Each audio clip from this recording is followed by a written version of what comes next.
Hey everybody, I'm here to talk to you about chapters 25 and 26 in To Kill a Mockingbird. So let's just jump right into it. Chapter 25 starts with Scout having an encounter with a little roly-poly bug. A roly-poly bug is one of those bugs that looks like a salamander, but when you touch it, it rolls up into a ball so that you can't touch it or hurt it. So Scout encounters this, and in this short passage, Harper Lee basically sums up the main themes in the book and kind of provides a summary of the book thus far. So I just want to read the passage and then we'll talk about what it means. A roly-poly had found his way inside the house. I reasoned that the tiny varmint had crawled up the steps and under the door. I was putting my book on the floor beside my cot when I saw him. The creatures are no more than an inch long, and when you touch them, they roll themselves into a tight gray ball. I lay on my stomach, reached down and poked him. He rolled up, then, feeling safe, I suppose, he slowly unrolled. He traveled a few inches on his 100 legs, and I touched him again. He rolled up, feeling sleepy. I decided to end things. My hand was going down on him when Jim spoke.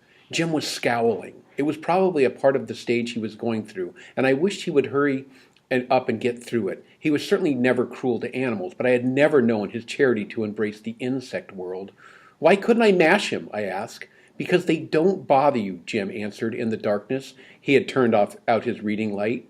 Reckon you're at the stage now where you don't kill flies and mosquitoes now, I reckon, I said. Let me know when you change your mind. Tell you one thing, though, I ain't going to sit around and not scratch a red bug. So, what does the passage mean? The roly-poly could be thought of as a symbol of Boo Radley, in that when you touch him, he rolls up so that nobody can communicate with him. He's also a small gray circle. Boo Radley has been described as a pale person who's mysterious. So this could be seen as Boo Radley. He came out during the fire to put the blanket around Scout, but then disappeared back into his home. This idea that he comes out trying to make some kind of connection with the children, but is so shy that he quickly runs back inside. Then Jim defends the bug, saying he doesn't bug you at all, and so you shouldn't hurt him.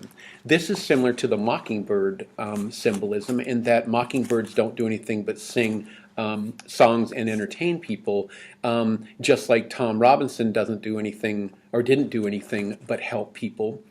And Atticus Finch not doing anything but helping people. And so here you have Jim saying the bug didn't bother you, so why should you hurt him?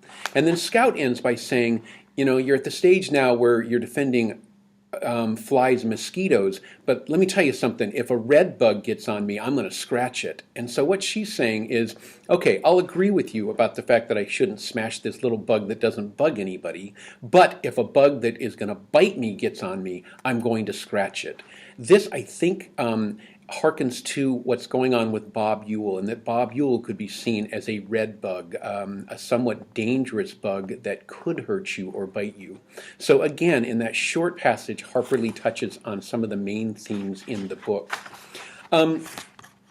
We find out in the last chapter that Tom Robinson has been killed, and in the second or third page of this chapter, we get the description of Atticus giving this horrible news to Tom Robinson's wife, Helen. So again, I'm just going to read from the book, and then we can talk about what it means.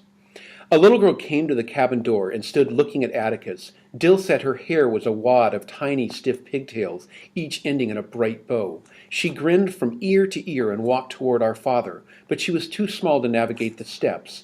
Dill said Atticus went to her, took off his hat, and offered her his finger. She grabbed it, and he eased her down the steps. Then he gave her to Calpurnia. Sam was trotting behind his mother when they came up. Dill said Helen said, "Evening, Mr. Finch. Won't you have a seat?" But she didn't say any more. Neither did Atticus.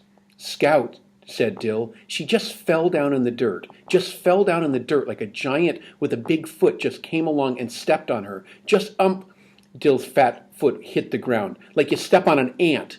Dill said Calpurnia and Atticus lifted Helen to her feet and half carried, half walked her to the cabin.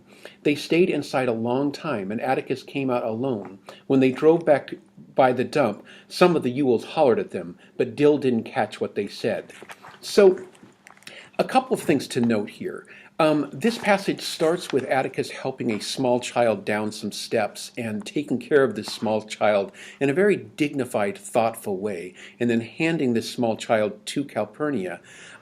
He then goes to Helen Robinson, and Helen Robinson initially offers to, have him sit down, but then looking at Atticus's face, she comes to understand why Atticus is there, and then she collapses on the ground in grief so profound that she can't even talk. She simply collapses and starts crying in the dirt.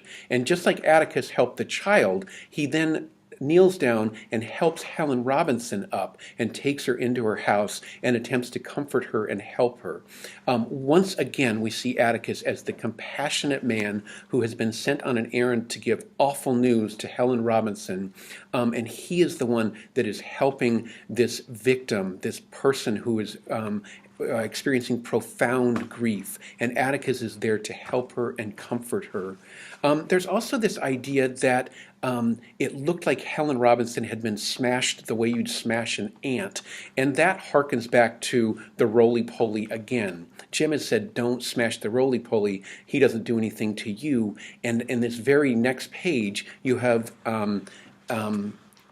Dill saying that it looked like somebody had smashed her like an ant. I don't think it's a mistake that those two things are juxtaposed with each other within a page or two. Then the chapter ends with a description of Mr. Underwood and his editorial that he writes about the death of Tom Robinson.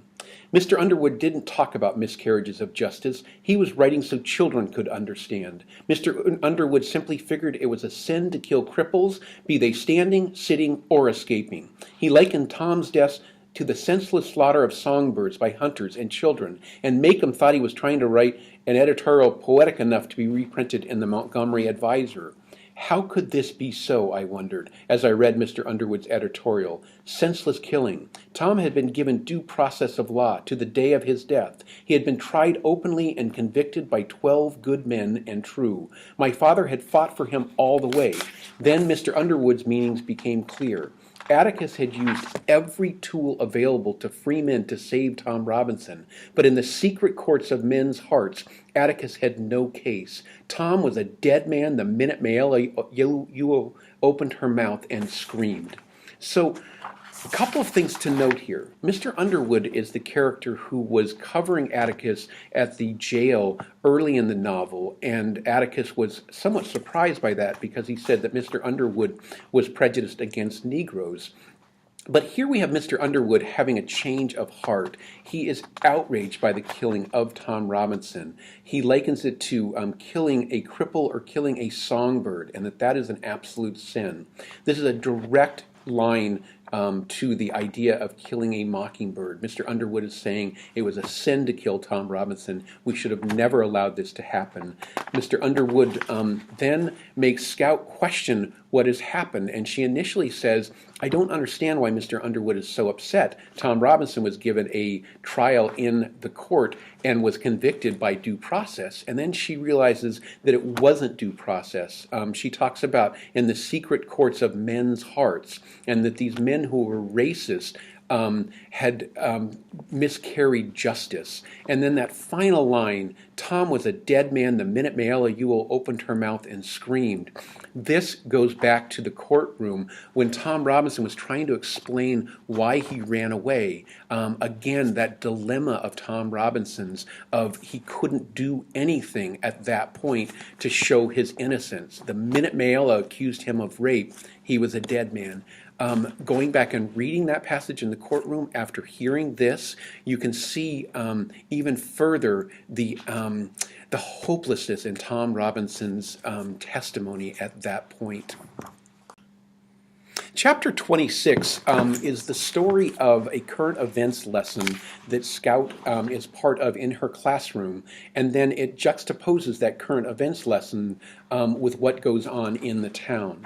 So what happens in 26 is that Cecil Jacobs has brought in a current events article that talks about Hitler and his persecution of the Jews. Again, this novel took place in the mid-1930s, so this was about 5 years before World War II became the full-on world war that it was. But Hitler had started to persecute the Jews.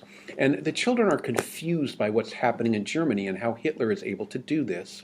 So, quoting from the book, you've got Cecil Jacobs saying, I mean, how can Hitler just put a lot of folks in a pen like that? Looks like the government stopped him, said the owner of the hand.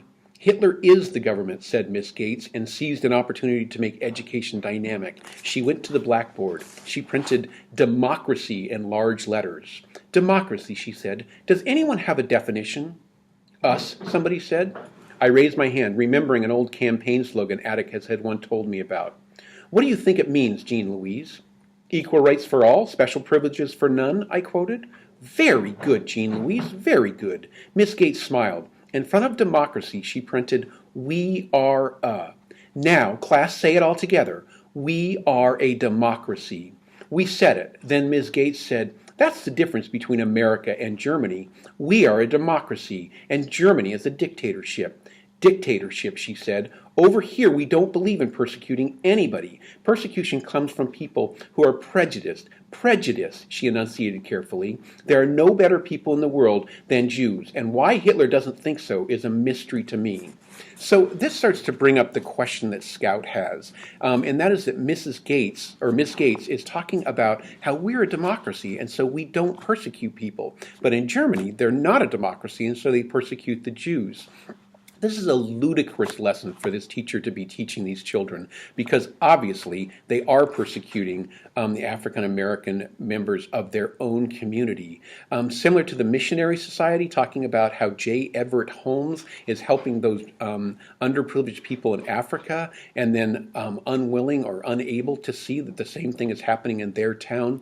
Here we have the teacher, Miss Gates, making the same mistake, saying that we don't persecute people in America when obviously they do persecute people. On the following page, Scout talks about how Miss Gates is a hypocrite because of her view of Germany and then the way that she views the town. So on the following page, you have Jim saying, shoot, he put down his books and stretched his legs. Miss Gates is a nice lady, ain't she? Says Scout. Why, sure, said Jim. I liked her when I was in her room. She hates Hitler a lot. What's wrong with that? Well, she went on today about how bad it was him treating the Jews like that. Jim, it's not right to persecute anybody, is it? I mean, have mean thoughts about anybody, even, is it? Gracious no, Scout. What's eating you? Well, coming out of the courthouse that night, Miss Gates was going down the steps in front of us, and you must have not seen her. She was talking with Miss Stephanie Crawford. I heard her say, it's time somebody taught them a lesson. They were getting way above themselves, and the next thing they think they can do is marry us. Jim, how can you hate Hitler so bad and then turn around and be ugly about folks right at home? So this statement by Scout shows how far she has come in her understanding of the town and the town's racist views and the way that the town treats those members of the community that are African American. It's a really thoughtful statement by Scout showing her understanding of the situation and understanding that this authority figure, Miss Gates, who is her teacher, is a hypocrite and that she says that Hitler is a bad person for persecuting the Jews, but that we need to make sure that we keep the African Americans in their place in our own community. So Scout understands that Miss Gates is a hypocrite. Thanks for listening to this. If there's any questions, be sure to email me or catch me in class. Thank you very much.